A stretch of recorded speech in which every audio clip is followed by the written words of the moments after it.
Thank you for taking your time to come tonight and listen to our speech on navigating through breast cancer and Dr. Corrigan's spiel that she will go after me.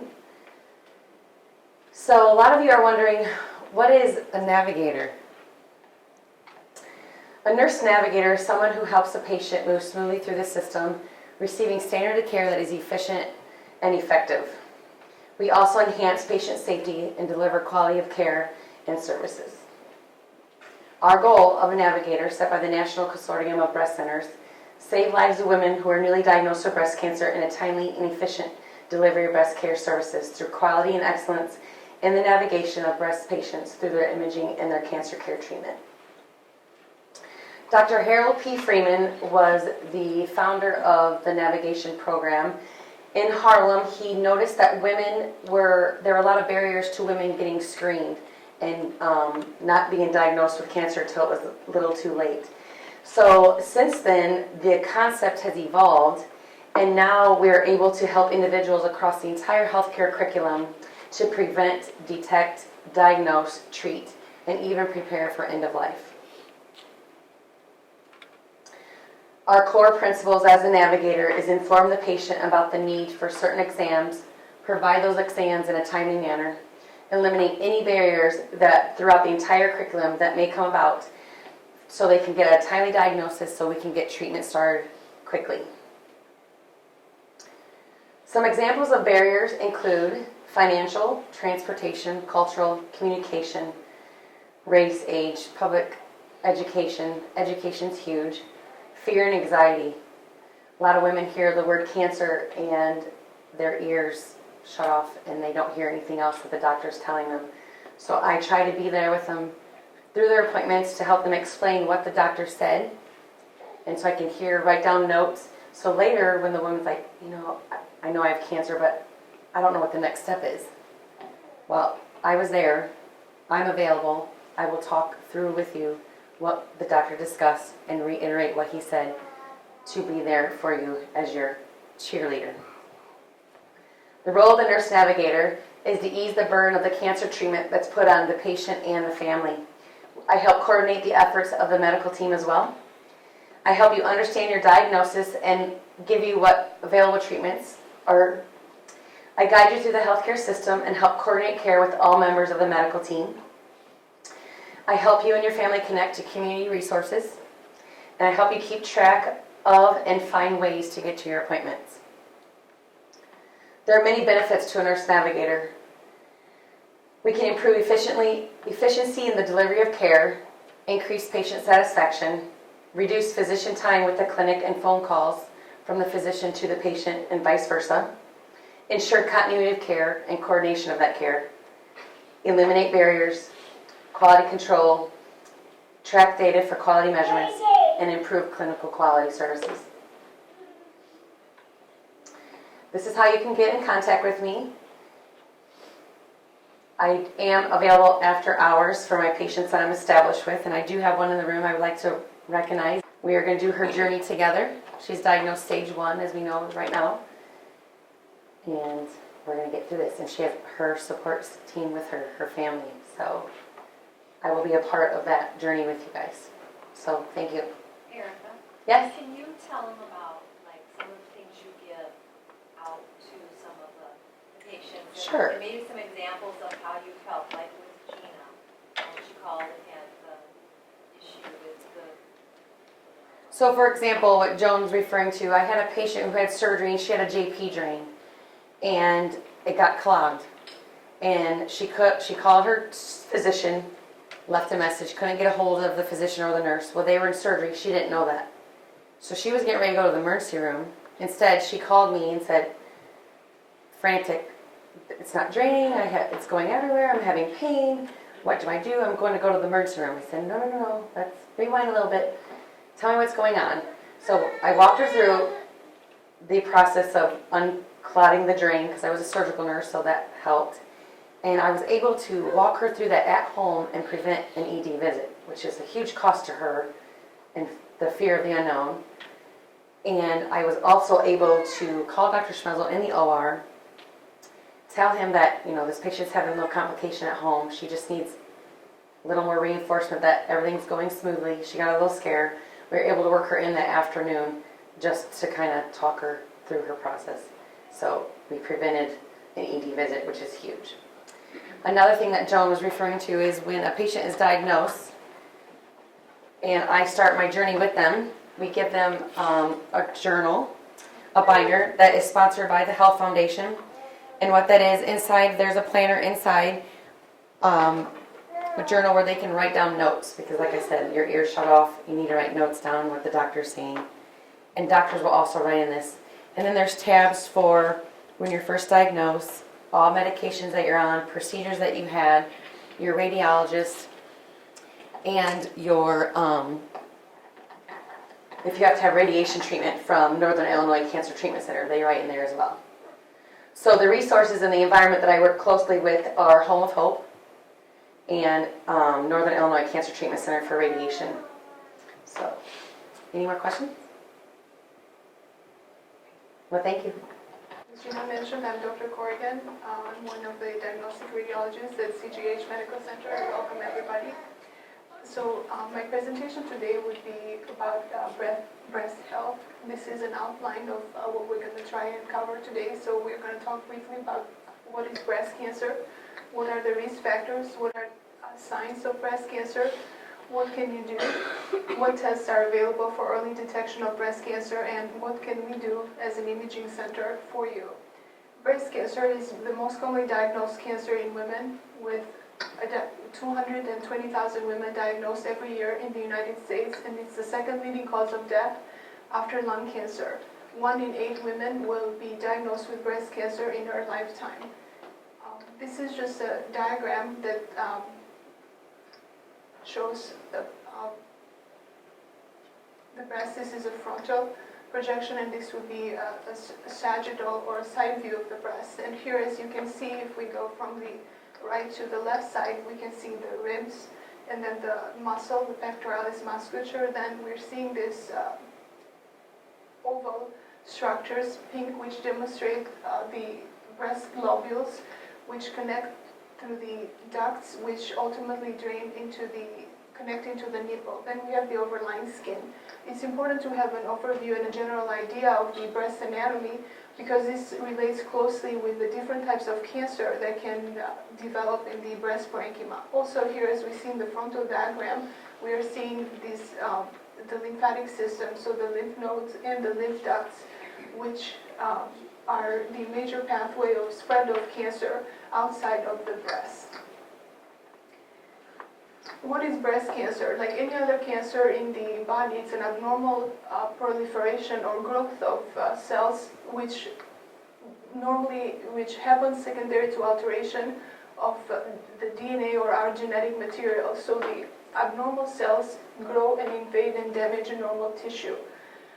Breast cancer can start in any part of the breast, so sometimes we hear it referred to as ductal carcinoma or lobular carcinoma, so it relates to the primary cells where the breast cancer originated. And again, like I mentioned before, it does spread primarily through the lymphatic system, and the major organs of spread are lung, liver, and bone.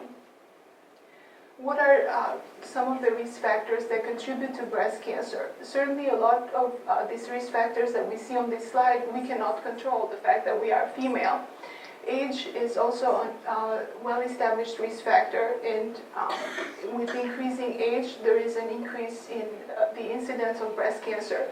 And as we see here, in her 30s and early 40s, the incidence of breast cancer is 1 in 233 women, or 0.4%, versus in the 60s, this is almost 10 times higher, 4%. So 1 in 27 women can get breast cancer. Another risk factor that we cannot control is our race or our ethnic background. Breast cancer is more common in white females, as we can see here, with a prevalence of 13%. However, ethnicity also determines the different types of breast cancer and aggressiveness. So, for instance, even though we have the highest percentage or incidence of breast cancer, African American women have usually more aggressive types of breast cancer. Additional risk factors that we cannot control are the BRCA1 and BRCA2 mutations. While all of us have the BRCA1 and BRCA2 genes,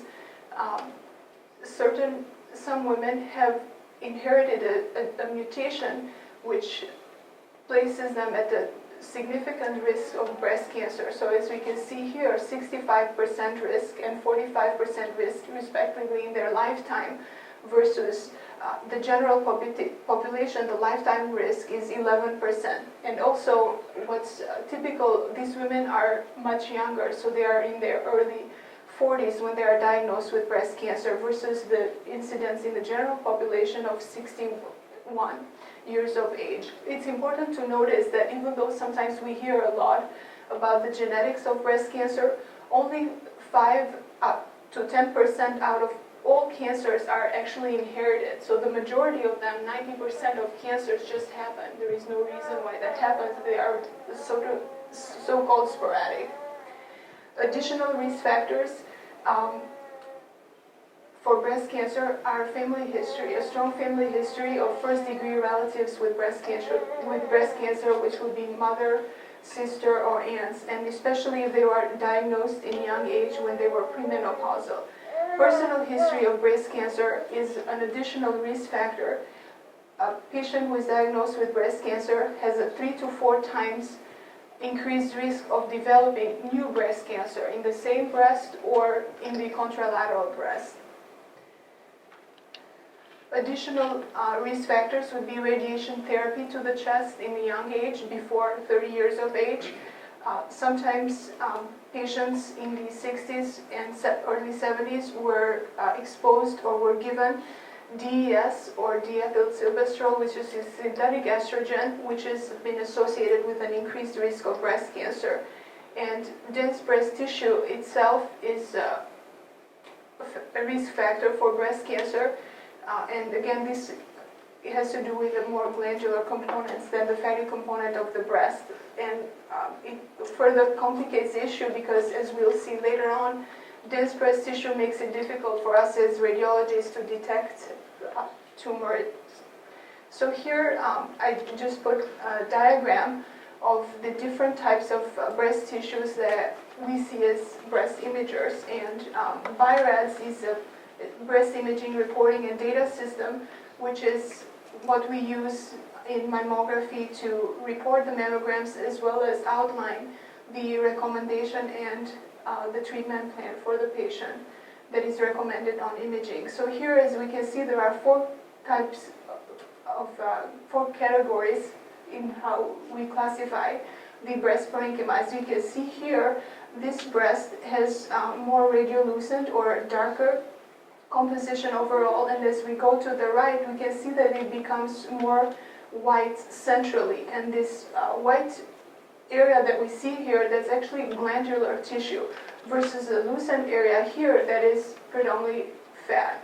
So this would be the fatty breast, and this would be a very dense breast. Additional risk factors would be the age at the first period, age at first childbirth, number of childbirths, and age at menopause. All these risk factors have to do with the estrogen levels that are circulating in our system. So the higher the estrogen level, the higher the risk of breast cancer. So if we started menstruating early, that means that we've had more years in our lifetime to have circulating estrogen, so that would increase the risk. Age at first childbirth, again, if we delay childbirth, that will contribute to more estrogen circulating in our system, so it will increase the risk of breast cancer. Number of childbirths decreases the risk, again, because it minimizes the estrogen levels or the periods that we have high estrogen level. And age at menopause, again, if menopause is delayed, it will contribute as a risk factor because, again, there is more estrogen and more time with estrogen in our system. Additional risk factors would be breastfeeding, which is actually decreases the risk of breast cancer, so women are encouraged to breastfeed. This is another good reason. Birth control has a slight association with increased risk for breast cancer. However, when the birth control terminates, this risk factor is removed as well. And postmenopausal hormonal therapy also is associated with an increased risk for breast cancer. On this slide, we see some risk factors that we can actually try to control. That will be maintaining a healthy weight, healthy diet, minimizing or no alcohol consumption, and regular exercise. Smoking is also related with an increased risk of breast cancer.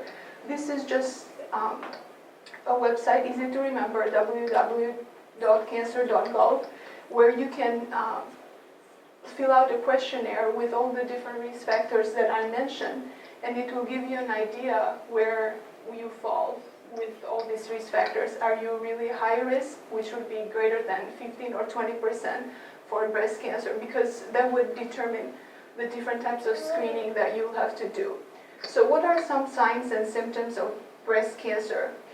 These signs can occur simultaneously or separately. So any palpable lump or hard knot or thickening noticed inside the breast, any change in size or shape of the breast, usually shrinking or smaller breast, any skin changes such as itchy, scaly, or rash on the nipple or skin, spontaneous nipple discharge that starts suddenly, any swelling, warmth or redness or darkening of the breast, if there is any dimpling or puckering of the skin, resembling orange skin, or if you see any pulling or inversion of the nipple or any other part of the breast, and new pain in one spot that doesn't go away. So it can be something as subtle like that, just something doesn't feel right, usually does not correspond to the menstrual cycle changes. So you know your body best, and having breast awareness is very important so that you can report any subtle changes to your healthcare provider. So what can you do as a patient? Two main components of early detection that improve mortality, according to the World Health Organization, are education and screening. The fact that you're here today does contribute to that, being educated, recognizing and finding out what the early signs of breast cancer are, and seek prompt medical attention. And screening is another major component to improve mortality from breast cancer. So in the next slide, we will go over the different types of screening that are available: self-breast exam, clinical breast exam, screening mammograms, and when indicated, screening breast ultrasound and MRI. On this slide, there is just a brief diagram showing what is the difference between the palpable and non-palpable abnormality that these different screening methods can appreciate. So as we see here, this is the average size of lump or the palpable lesion that can be found by the patient who practices occasional breast self-exam. If the patient practices regular self-breast exam, we see that this mass or the lump is much smaller. And then, as we see here with mammography, that is really, really much smaller than something that we can palpate. So it's 1 to 2 millimeters. Recommendations for self-breast exam are for all healthy women starting in their 20s, and any changes should be reported to your healthcare provider. But more than just having a specific schedule, it's more important to have breast awareness, to be aware how breasts normally look and feel, so that you can be aware of subtle changes. If it's helpful to you, you can use a specific schedule. It's recommended that for premenopausal women, 4 to 7 days after the menstrual cycle would be the best time, and for postmenopausal and pregnant women, same date each month would be a suggestion. And any changes, again, should be reported to the healthcare provider. This is just a diagram that delineates how to perform a breast exam, but like I said, you could do this and again talk with your healthcare provider if you're doing something wrong or if you have any questions. But the most important thing is to always be aware of how your breast feels, so you can notice changes over time. clinical breast exam is recommended every 3 years for women in their early 20s and 30s, and every year after 40 years of age. Screening mammograms. So mammograms are X-rays which are converted into electrical signal, and then this gets displayed on a computer screen. So it's a similar process to digital cameras. Currently we do have CAD as well, which is computer aid detection, which helps us as radiologists when we're looking at the images. And as we noticed on the diagram before that showed the different sizes, mammogram can show changes or breast cancer 2 years before it can be felt, just because it can detect it at much smaller size. So this is just a picture of the digital mammogram. So the breast is spread by the technologies between the two plates, and there is some pressure for a few seconds, and this has to do with the more pressure that is generated, the better compression, and the compression is necessary so that we can better evaluate the breast tissue. And 2 different views are taken for screening mammograms for both breasts, so it's a total of 4 pictures. So as we can see here, so this is the right breast, so this is a side view, and then this is a front to back view, or a CC view of the right breast, and then this is the same for the left breast. So this would be a normal screening mammogram, and this patient, the first thing that we would mention again is the breast density. And if you remember from before, this is darker, right? So radiolucent, so these are predominantly fatty breasts. This is the next slide here. This is a little bit busier and a little bit more complex breast. As we can see, there is more white lines here, right? More glandular tissue. So this would be scattered, would be reported as scattered fibroglandular tissue. But this is an abnormal screening mammogram. There is something here that caught our eye, and we will call this patient back. So can you guys see any changes, right or left? Take a guess. We'll go over it. Right or left? Left, okay. So the dreaded callback, so we will, Erica might call you, or you'll get a letter in the mail to come back for a diagnostic mammogram and ultrasound. Only 10% of the women who undergo screening mammograms are actually called back, and 90% of the callbacks are benign or probably benign. Only 10% of the callbacks undergo biopsy, and 30% of these 10% are actually cancer. So same information in just a different, easier statistics. 5 women for every 1,000 screening mammograms will be diagnosed with breast cancer. The callbacks are higher in patients with dense breast tissue, and that will be young patients, females pregnant or lactating, or women undergoing hormonal replacement therapy during after menopause. And this again has to do with the glandular tissue, so it makes it very hard for us to appreciate and detect cancer when the breast tissue is very dense.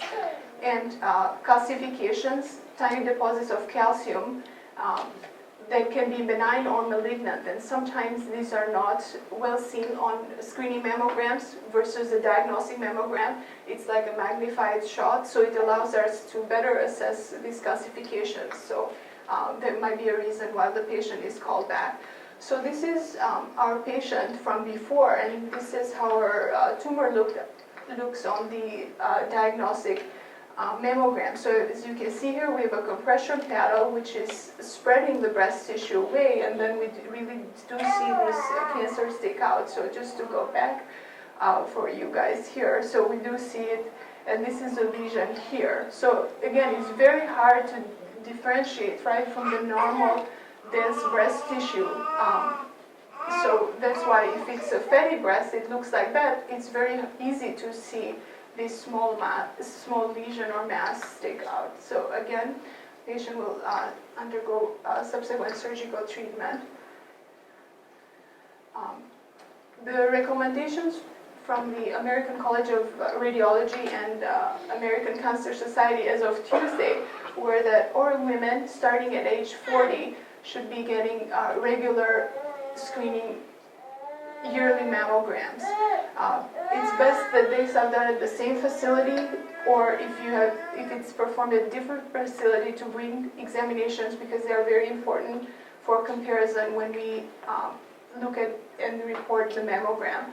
Again, if family history or increased risk factors, you may start 5 to 10 years prior, so it's out of the normal screening pool.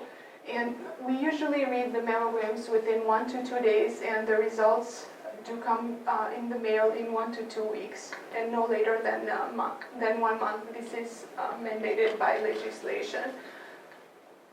So ultrasound does not use X-rays. It utilizes sound waves, so it's painless and it has no radiation associated with it. It's very similar to any ultrasound examination in the body. And it's a great tool that allows us to clarify some findings on mammography. It's used on young female patients with palpable breast lesions and to evaluate different findings on mammography. And sometimes, even after breast MRI, we perform ultrasounds to better characterize lesions. And ultrasound is very good for extremely dense breast tissue. So in the patient population, it's recommended as a screening modality in conjunction with mammograms. So here again, it's another abnormal screening mammogram. What do you guys think, right or left? Here, right? So there is something here. This is more of a whiteout. So if we compare with the other side, so this will be the left side, and here too, it looks very different. And I can almost draw around a line around it, right? That we can make a circle here.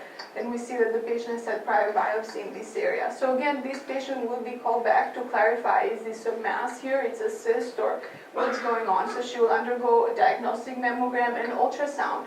And on the ultrasound, we see that same lesion. But we like seeing this because this is a simple cyst. So we will read this as benign, and the patient will come back for a screening mammogram in a year. MRI is another modality that we use in breast imaging. It does not have any radiation, and it just tends to be a little longer, 30 minutes to 1 hour, and contrast agent is administered intravenously, and it's useful to evaluate for breast cancer. In comparison with other MRI examinations of the body, the patient is actually placed prone instead of supine on the MRI table.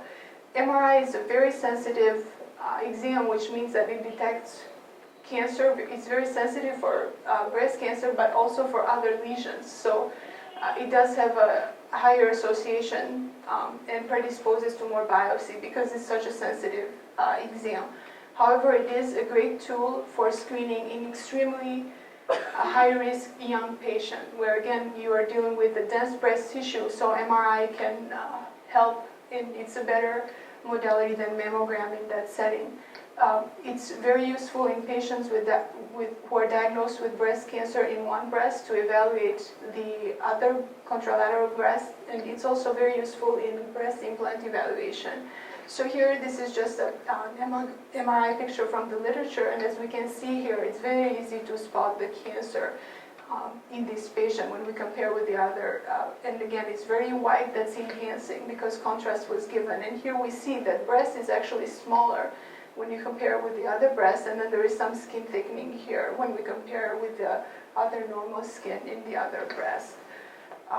So what can we do for you? Like Erica and Gina mentioned priorly, our imaging center has full-field digital mammography. We perform screening, diagnostic mammograms, breast MRI, ultrasound, as well as MRI and ultrasound guided biopsy.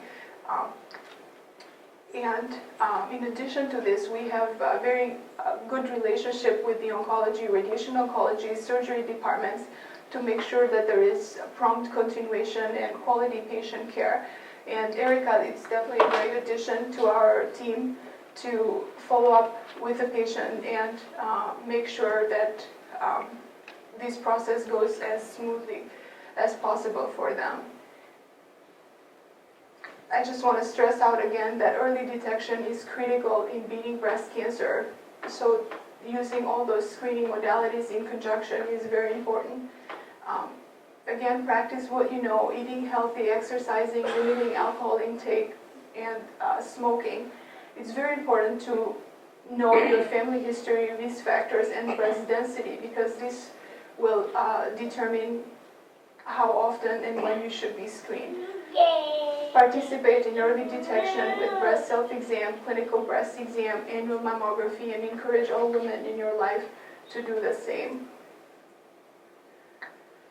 Well, that's a lot of information. Do you guys have any questions?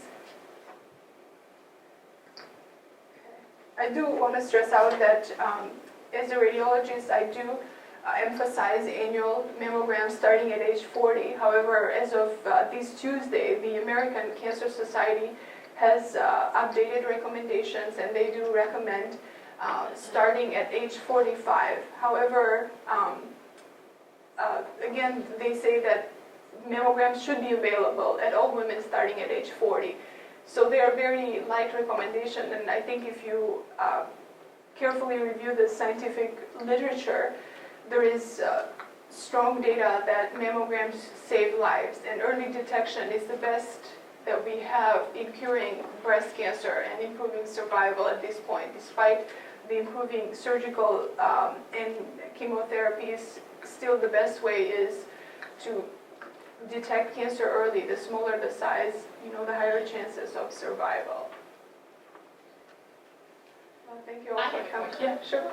What determines the density of the breast? Is a larger person with larger breasts? Sure, or yeah, does that's a smaller great question. person have less density? Let's see if we go back to that very first slide here. Just painful, bear with me here. We'll just go back to the diagram. So what happens is when the breasts get larger, this is what increases. So just the fat component. So as we gain weight, this is what increases. Actually, the glandular tissue stays the same. So, and this is what makes it tricky for us to read the mammograms, how much glandular tissue you have. But the glandular tissue is the one that's responsive to estrogen. So whenever we have the menstrual cycle, whether we're lactating or pregnant, this is the area that is, responsive to those changes. And in most women, this is about the same. The size of the breast is just the fat component, which really doesn't matter for breast cancer. Really, the glandular tissue, that's what truly matters. But as let's say we lose, when we lose weight, then it becomes trickier because this will become more dense because we're losing the fat around. So your mammogram will change. It will look different because you're having more, dense tissue. Same thing if you're lactating, it will be even denser than normal. If you're pregnant, it will be denser than normal. If you're undergoing, menopause and you're on hormonal therapy, they will increase. The breast density will increase because of these hormonal changes. So it's primarily hormonal stimulated, but it does change throughout our lifetime because of that estrogen stimulation. And do they see more, because I'm on hormone therapy, Mm-hmm.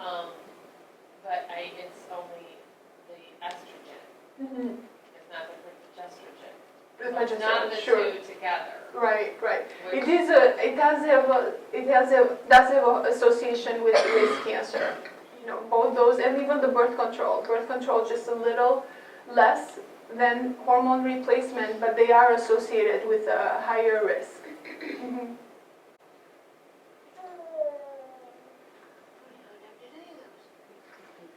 Exactly. Like I mentioned, it's sporadic. You can do everything right and still get breast cancer. You don't have any genetics, you're eating healthy, you're doing everything right, and you still get breast cancer. And that's the thing, we don't really know exactly what causes it, but we know certain associations, and what we can do to try to minimize the chances of getting it. But really, there is no guarantee unfortunately, with everything that we utilize right now, whether it's screening, self-breast exam, clinical breast exams, they all help, but it's definitely not 100%. Nothing is really perfect.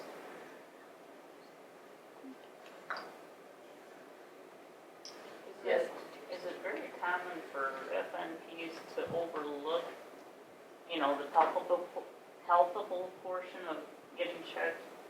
No, the problem is again that I personally I feel that it's hard for a healthcare practitioner. They see you once a year or every couple of years. You could be menstruating at the time. Breast tissue is very different.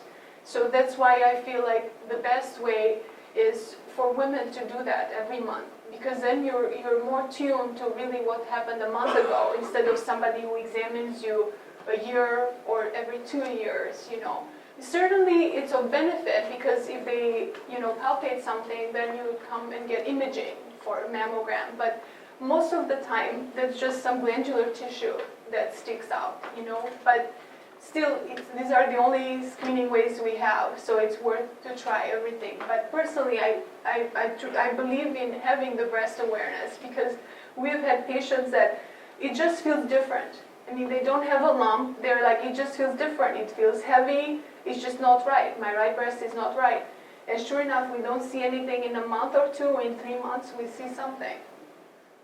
Well, that's how I started out. So, but there was, right, we still couldn't see it in the beginning, but the patient... I like the way the thing said that it Right. could feel different. Yeah, and I the kept patient, approaching exactly, about the it. patient saw it or saw that something was different 3 months before we could see anything on Yeah. imaging. It's not that it was missed, it's Right. just not there, but again, if you are aware, sometimes you can detect those changes Yeah, before any of these modalities or any Yeah. imaging. So I would stress that that's important to go with that gut feeling or, this is not right, please let's look into that, which is what I did, but unfortunately, I think a lot of this, has kind of hit me with a little bitterness.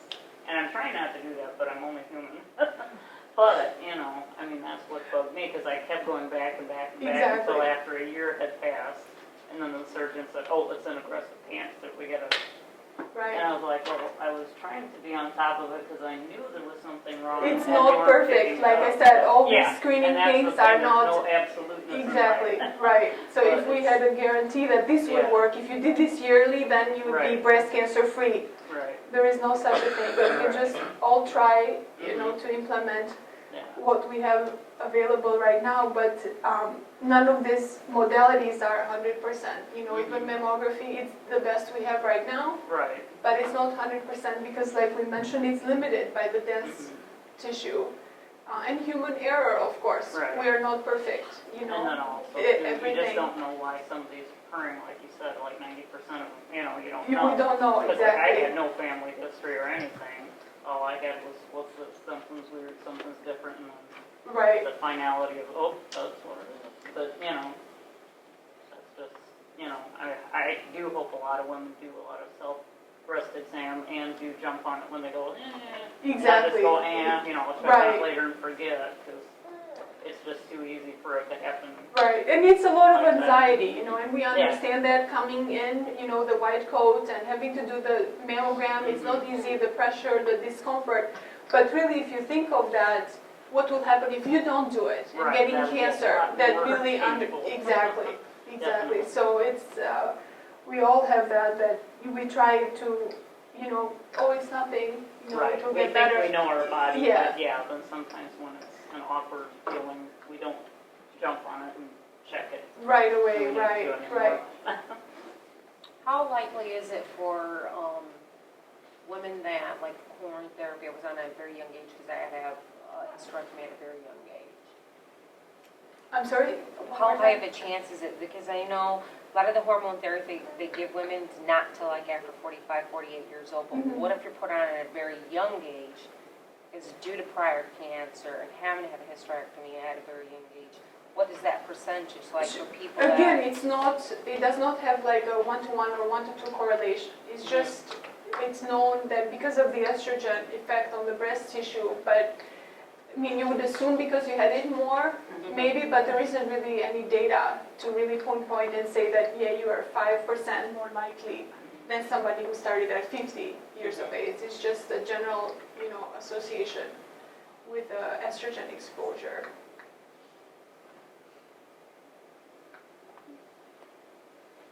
Great question. Yeah. Yes, go ahead. The mother has breast cancer. Should the daughters get one sooner than 40?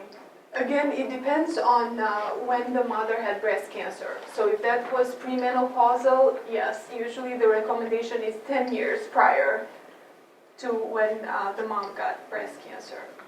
But again, usually most breast cancer is in the 60s, right? 50 and 60, so then would preclude starting mammogram at 40. The daughter will already be covered. But the mom was diagnosed before 40, then the daughter would start sooner. And we don't do mammograms before age, 40 or 25 ideally. I mean, we recommend starting at 40, and usually for young patients, we would go with ultrasound. The screening modality of choice would be ultrasound until they reach, the mammogram age. And again, if the risk factors are really high, MRI is a good screening tool for that patient population because there is no radiation. And they can start much earlier, again, if they have a very, very high family history or a lot of risk factors. Thank you. Okay. Well, great. Thank you guys for taking it.